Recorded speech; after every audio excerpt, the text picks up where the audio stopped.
اچھا علی بھائی، ایک چیز جو بیان کی جاتی ہے قرب قیامت میں حضرت امام مہدی علیہ السلام کا ظہور ہونے والا ہے.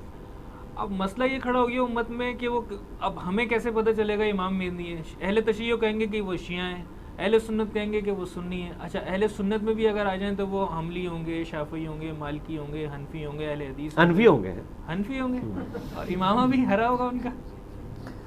اب یہ ہے کہ اس میں تھوڑی سی نا تسلی بخش آپ تھوڑا سا بیان کر دیں، مطلب لوگ کنفیوز ہیں. امام مہدی میں میں نے بڑا ڈیٹیل لیکچر ریکارڈ کروایا، مسئلہ 127B 12 صحیح الاسناد احادیث امام مہدی کے بارے میں نے بیان کی ہیں.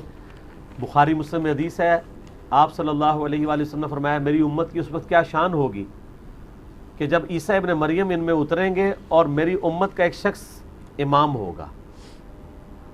اور مسند احمد اور ابو داؤد میں حدیث ہے کہ قیامت اس وقت تک قائم نہیں ہوگی جب تک کہ میری بیٹی فاطمہ کی اولاد میں سے ایک شخص میرے نام پہ محمد بن عبداللہ المہدی نہ پیدا ہو جائے جو پوری دنیا کو انصاف سے بھر دے گا. اور مسند احمد کی حدیث ہے قیامت اس وقت تک قائم نہیں ہوگی جب تک دنیا کے ہر گھر میں میرا پیغام نہ پہنچ جائے اور لوگ چاہتے ہوئے یا نہ چاہتے ہوئے اس دعوت کو قبول نہ کر لیں. تو یہ یوٹیوب حافظہ اللہ کی برکت سے ہی ہوگا نا. اور اس سے پہلے بڑی سٹرونگ دعوت اٹھنے کی ضرورت ہے کہ لوگ سنی شیعہ کنفلکٹ سے باہر نکل کے سچی بات کو ایکسیپٹ کریں. تو سر دیکھیں نا، ہوا تو چل اٹھی ہے. لوگ تو اب کہہ رہے ہیں میں مسلمان ہوں، میں مسلمان ہوں. پہلے تو نہیں یہ کہتے تھے، بلکہ جو بچے یہ کہہ رہے ہیں ان کے ابے ابھی تک نہیں مان رہے کہ ہم مسلمان ہیں.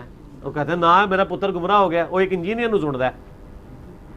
تو تسی دیکھو اگلی نسل کیا ہوگی اور اس سے اگلی نسل کیا ہوگی.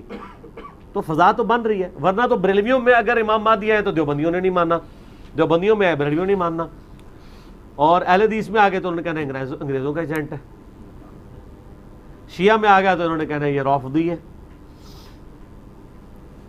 اس کے لیے ضروری ہے کہ امام مہدی کے آنے سے پہلے ہی مسلمان ان چیزوں سے بیزار ہو چکے ہیں اور انشاءاللہ بیزار ہو چکے ہوں گے. ویسے جو ہے نا امام مہدی کے بارے میں آتا ہے کہ وہ حنفی ہوں گے. ہاں، شیخ احمد سرندی نے مکتوبات میں لکھا ہے کہ بزرگوں نے کشف کے ذریعے دیکھا ہے کہ وہ قرب قیامت میں اتریں گے تو فقہ حنفی پہ عمل کریں گے.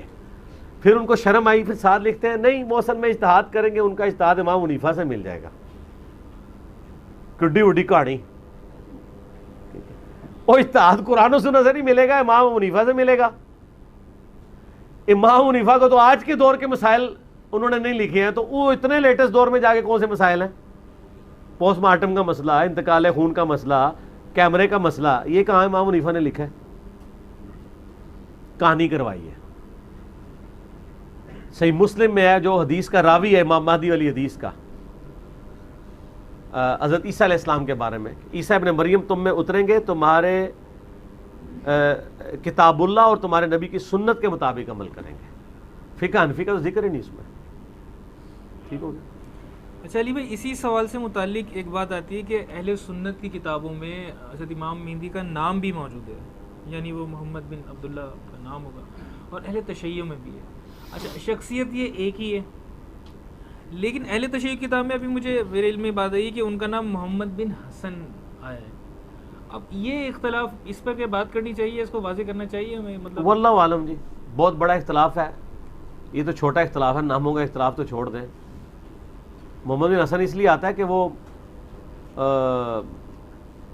حسن عسکری کا بیٹا کہتے ہیں نا ان کو، اور وہ کہتے ہیں وہ غیابت میں جا چکے ہیں، چھپے میں قرب قیامت میں ظاہر ہوں گے.